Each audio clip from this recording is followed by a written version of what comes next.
Hi, welcome to Acorns and Threads Acorn Gathering for 2021.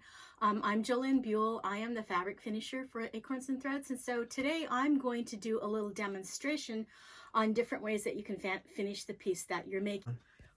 Here is the piece that was designed by Franny Ritter and the piece that she finished, and so just wanted to show that to you. And then she also sent us a second piece where she put face masks on the squirrels because of our little COVID problem that we're having. And so I finished that as a pillow. So this way I wanted to show you can do it in other ways too. So this is the little pillow that I finished. So what we're going to do is we're going to be finishing this piece like a door hanger. So the first thing that we did, you got your kits, and in your kits you should have 2 pieces of chipboard, which is this, and you should have 2 pieces or 1 piece of fabric and 2 pieces of batting. So the first thing that we're going to do is we are going to iron a piece of fabric, and we're going to iron on the back side your piece that you finished. And I'm going to set this aside. So this is my piece. I stitched it on 16 count using the colors that were required. And this is Jerry's piece, and she stitched this on 32 count with the colors that were required. So the first thing that I'm going to do is I'm going to take my piece of batting, and I'm going to use a glue stick. And this is a glue stick made by Swing Line that you can get at your local cross stitch stores. I know that Janine carries them regularly, and so what I'm going to do is I'm just going to run a little line of this glue stick all the way around. So this glue stick is acid-free, heirloom quality. I totally recommend it, and it makes it so much easier. So I'm going to put my down. Yay! Then I'm going to take my piece of fabric and I'm going to lay it right side down. I'm going to take my piece and I'm going to check to see if it fits, which I know it's going to fit. So I'm going to take a little clip and I'm going to go around here and here, and I'm going to clip them in place just to make sure that they fit. And I love these little clips. These can also be found at your at Acorns and Threads. So here's my piece. It's ready to go. So now I have to decide on how do I want to attach the fabric to the batting and the chipboard. So there are a couple of different ideas. Number one is, once again, using my Swing Line glue, my Sew Line glue. And so I've already done this one line, and so I would just come along here and I would do my glue, which is blue, but when it dries, it's clear, and then fold that down. Then I would come along here and I would make a little miter, glue that down,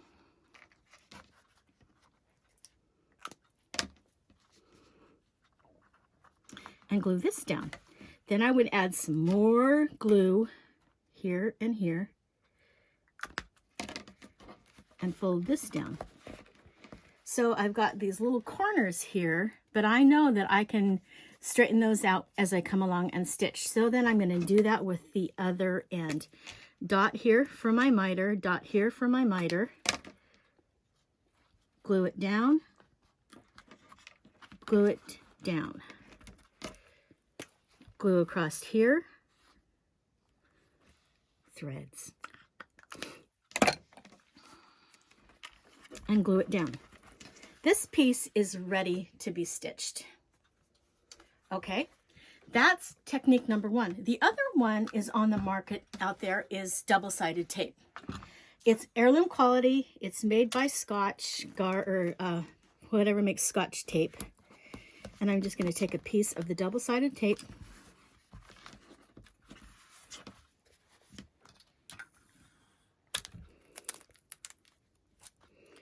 oops, got it a little bit too long. I'll fold it in, miter,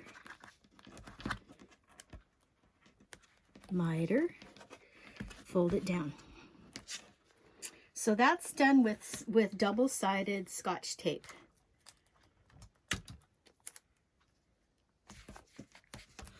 Or, so here's one, here's two, here's three. Two of them are ready. The other way we can do that is with pearl cotton and a long needle, and we can lace it together, which is how I'm going to finish the back of Jerry's.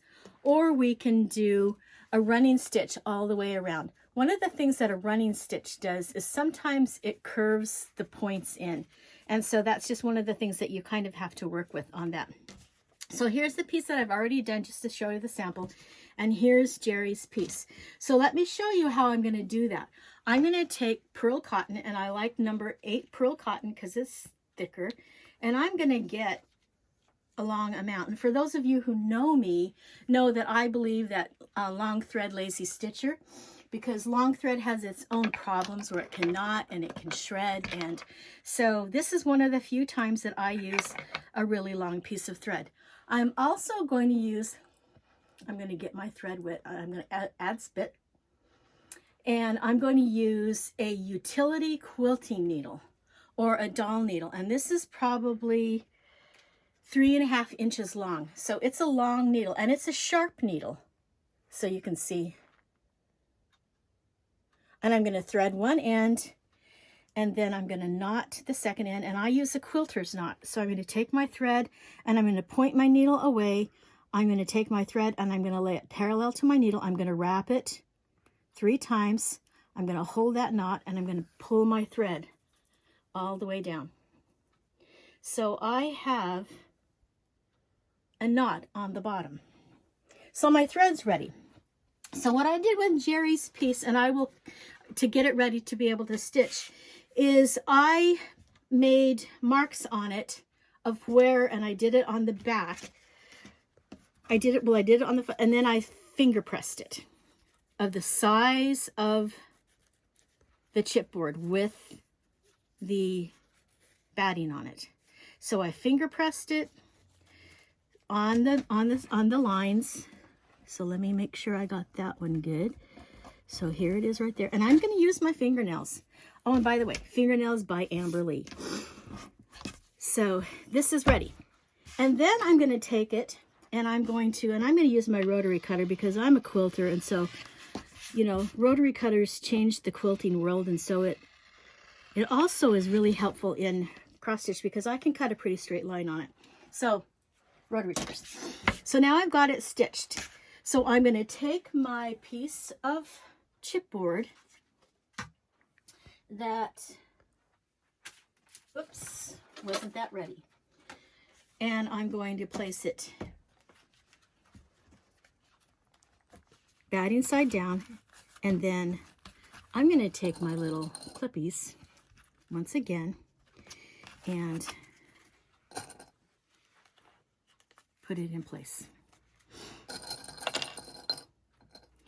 So with Jerry's, because I got Jerry's ready earlier, and the longer you leave the clippies in, the more damage it can do to your, you know, it can make a little indent. So I'm going to just put this aside just to show you how to do this. So now I'm going to put this aside, and I'm going to start on Jerry's. So with Jerry's, I took some pins and I pinned it in place. I did my mitered corners. And so I'm going to start up here in a mitered corner, and I'm going to put my knot, and I'm going to pull my knot like this. Oops, not big enough knot. I'm going to double it. So what I'm going to do is I'm going to go like this, and again like this. So my knot is there, and it's secured because I did an extra stitch on top of where the knot was going to be. Then I'm going to go across, and I'm going to go down, and I'm going to probably go over 7 or 8 stitches, 7 or 8 weaves, and I'm going to make my stitch, and I'm going to pull it across. Then I'm going to go another 7 or 8 stitches on the other side. Long thread, lazy stitchers, remember. And See, here's the knot. I can fix that. So I'm going to take my needle and I'm going to pull it up, and I'm just going to take my thread and I'm going to pull on this needle. There went my knot. So I'm going to come back. I'm going to remove my other needle, and I'm going to come 7 or 8 stitches, another stitch,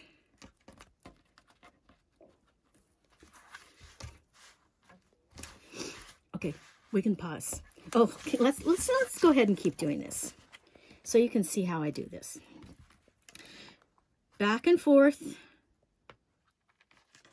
until I'm all the way down. And this is a sharp needle, so be careful on that because it can draw blood, and we don't want blood on our pieces, so treat this needle with caution.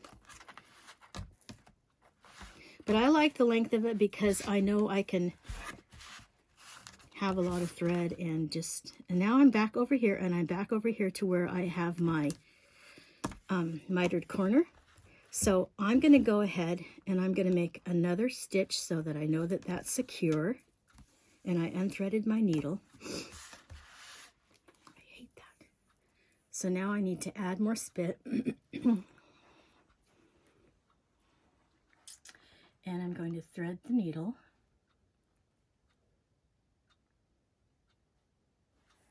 And now I'm going to start this direction. So I'm going to go over a few stitches, and I'm going to come down and up. And then I'm going to go over 7 or 8 stitches, and I'm going underneath on this side.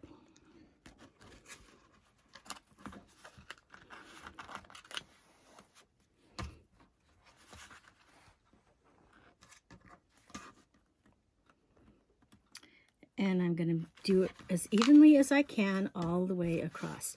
And that's why I wanted a long piece of thread, so that I could go from one end to the next. And this is why a long needle helps too.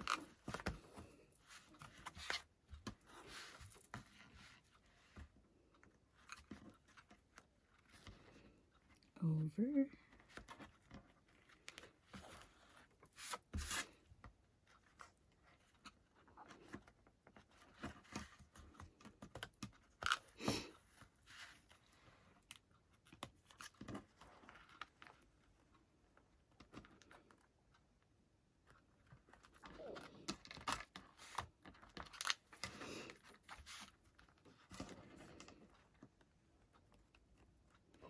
And then now that I'm at the end, I'm back to my other mitered corner that's not done. I'm going to go over here and I'm going to do a stitch in my mitered corner. So I make sure I'm and then I'm going to go over here and I'm going to do a stitch in my mitered corner here. So that way I have all of my pieces, I have all of the edges secured down, plus I have reinforced my mitered corners. And so once I'm done with that, take the pin out. I'm going to make a stitch again right there, and I'm going to make a half hitch knot, and then I'm going to bury my tail of my thread underneath some of my previous stitches, and then I'm going to pull it and clip it so you don't even see where the tail is. So this is doing it by weaving. I like this way. It keeps it pretty tight. It keeps it pretty even. And so it's a fun way. And I'm going to take my pins out because I just pinned it in place into the foam, into the chipboard, which chipboard is an interesting thing. It's used to make backs of legal pads and things like that. And so it's really a fun thing. You can get it at your craft stores. It's called smooth chipboard. It is, the pieces that I get are 8.5 by 11. They're natural, they're acid free. They come in 32 point or 52 point. 32 point is thin and 52 point is like a medium thicker side. And so I like to use the 52 point. So here's Jerry's piece ready to go. So now what we're going to do is we are going to match it up with the back. Ta-da! So now what I need to do is I need to sew this together. So I'm going to take a couple of my little clips and I'm going to clip Jerry's piece together, and I'm only going to use 2. And then what I'm going to do, because I'm going to use the color 924 as my cording around there. So because I'm going to do that, I need to make sure I have thread to match. But one of the things that I need to do now is I need to stitch this together using just regular thread and a whip stitch. So that's what my next step is. So if I can take a break for just a minute, I'll get ready. I'm back. So now I'm ready to sew Jerry's 2 pieces together. So I'm going to take a straw needle, which is a thin long needle with a sharp point, and I'm going to be sewing it together with just regular sewing thread. And I'm going to use my little needle threader because now that I'm getting older, I'm having a harder time threading needles. So I'm going to thread my needle. Oh, look, it's threaded. Yay. Okay. And once again, I used a long needle, and I'm probably going to, or long thread, but I'm probably going to be sorry for that because it's probably going to not. But you know what? That's okay. What doesn't kill you makes you stronger. So I'm going to come over here, and I'm going to start, and I'm going to bury my knot into my piece of linen. And I know I'm going to hate this length of thread, so I'm going to cut it.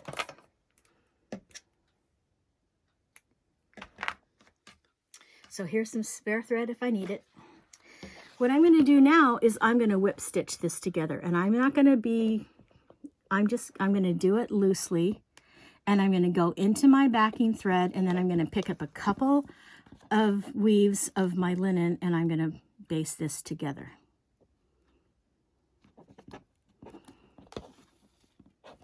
So I'm going to just do, and I'm doing my stitches probably about 1/4 of an inch apart.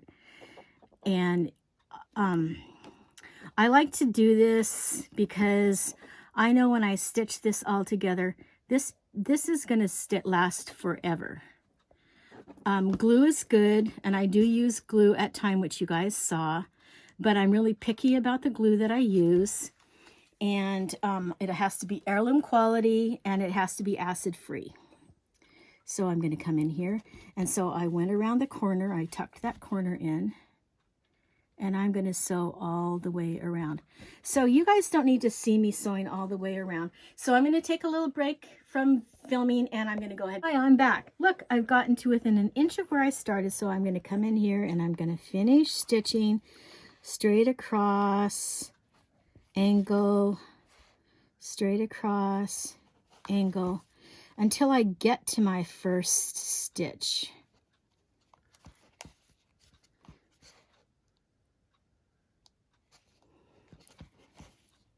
One more stitch, and I'm there.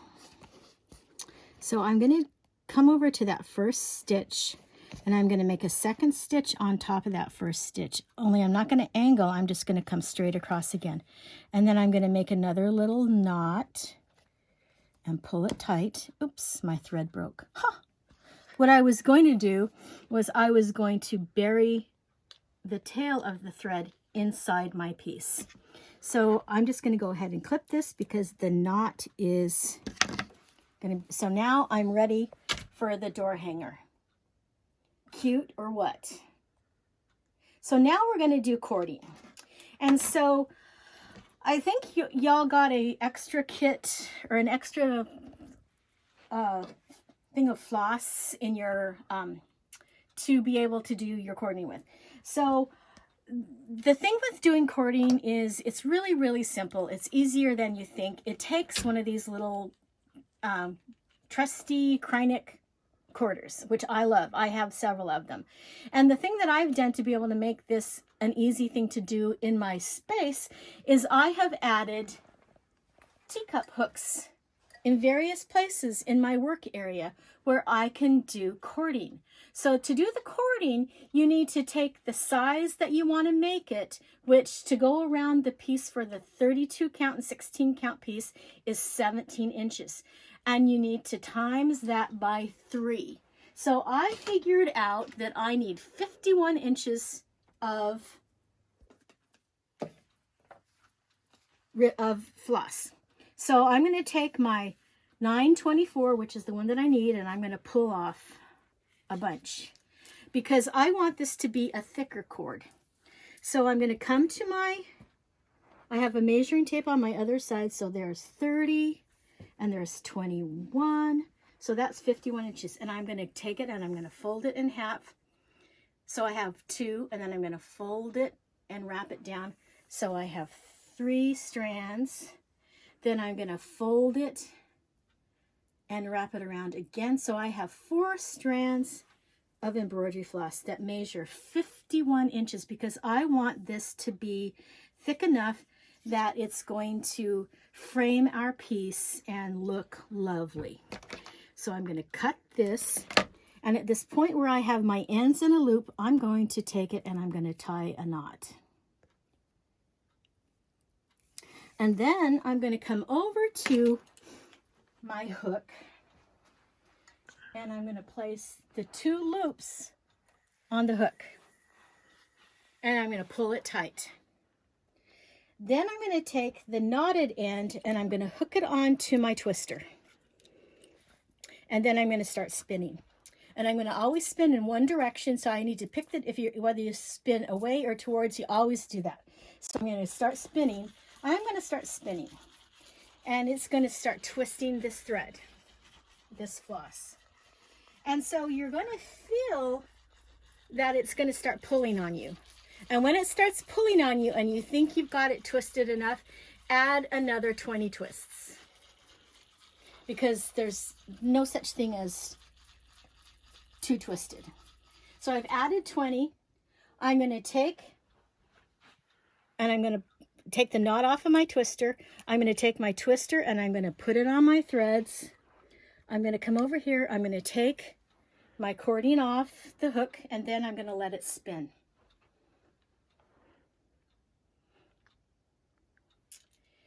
And then I'm going to, so see how beautiful this is? And see, you can see the size compared to the one that, this is 2-stranded, this is 4-stranded. So I wanted it to be bigger. I'm going to tie a knot at the same end that I tied my first knot. And then I'm going to trim it off. And then I'm going to take, and I'm going to open up my little loop that I have here. And I'm going, if I can do this, I'm going to stick my knot through there. So I've connected the two, so it's linked.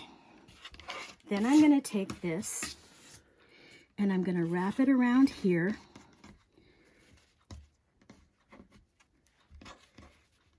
And I'm going to start down here on one end and I'm going to wrap it.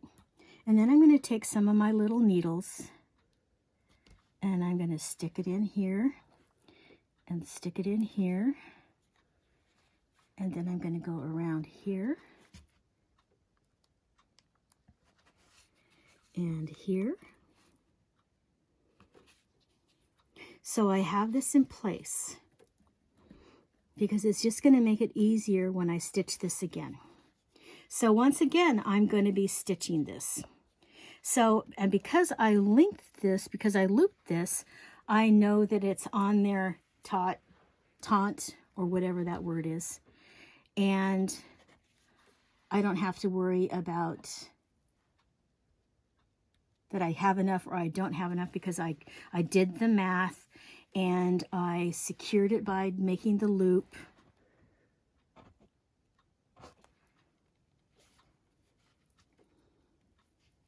So here we go. So once again, now that I have this done, I need to whip stitch around this again. So y'all know how to whip stitch, but I'm just going to go ahead and show you how I'm going to start this. And I'm going to use a chenille needle. And I'm going to use one strand of the same color of the embroidery floss. And to get one strand of embroidery floss, I'm going to run my fingernail down the length of the embroidery floss. And I'm going to pinch it with my left hand. I'm going to tap it and I'm going to grab one thread. If I can get one thread. There. And I'm going to pull. So this is a way to get your thread out without it knotting and making it an easy pull. So this is my spare. This is my thread that I'm going to use. And once again, long thread lazy stitcher. So I'm going to cut it in half. I'm going to grab a chenille needle. I'm going to apply spit, thread my needle, make a little quilter's knot, and I have a small tail.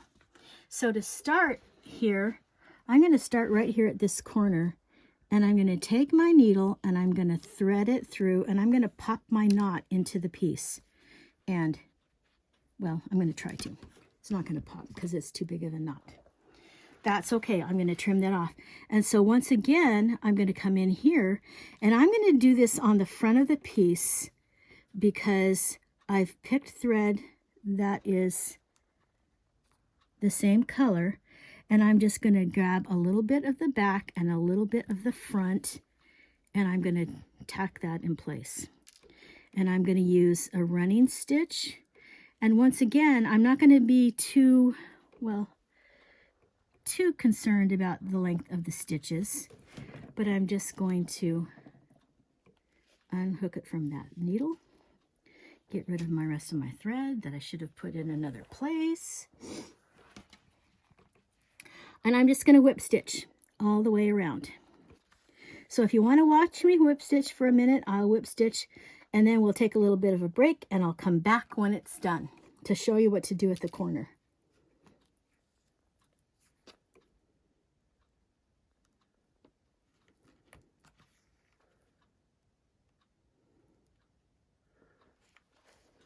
And because I'm using the matching thread with the cording, it really hides those stitches that I do.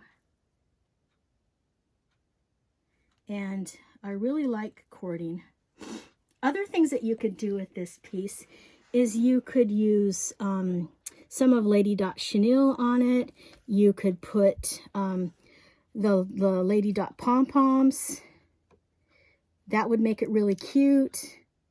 So finishing is all what you want it to be. And if you can see it, you can do it. It's all about your own imagination. Because you're...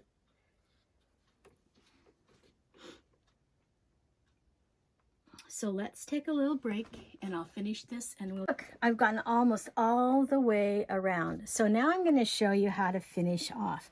So I'm going to come back to this corner and I'm going to make the remainder of my stitches to do this. Into the... And I've come to this point here.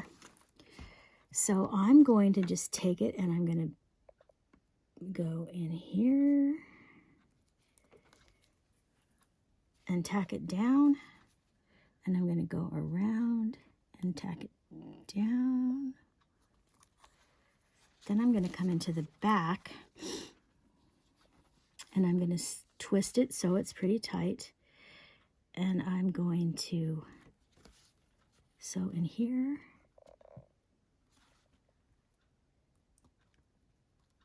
And sew into the back. And then I'm going to twist this up just a little bit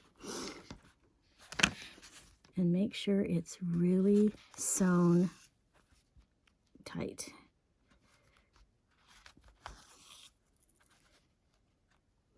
I'm going to go back a little bit and sew, and then back a little bit and sew.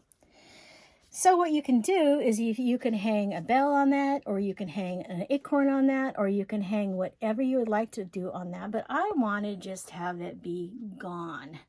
So I'm going to make sure and tie a knot in my thread.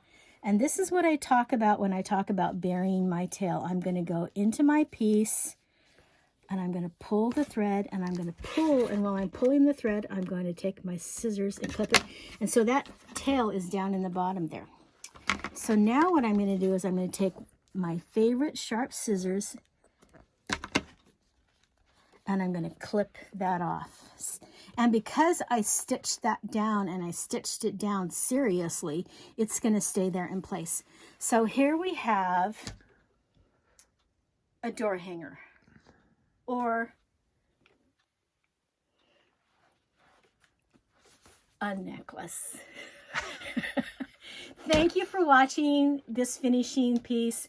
Thanks to Janine for having this special Acorn Gathering, which is in celebration of the 25th year of Acorns and Threads. And we look forward to many more years, and be well, be safe. Thank you.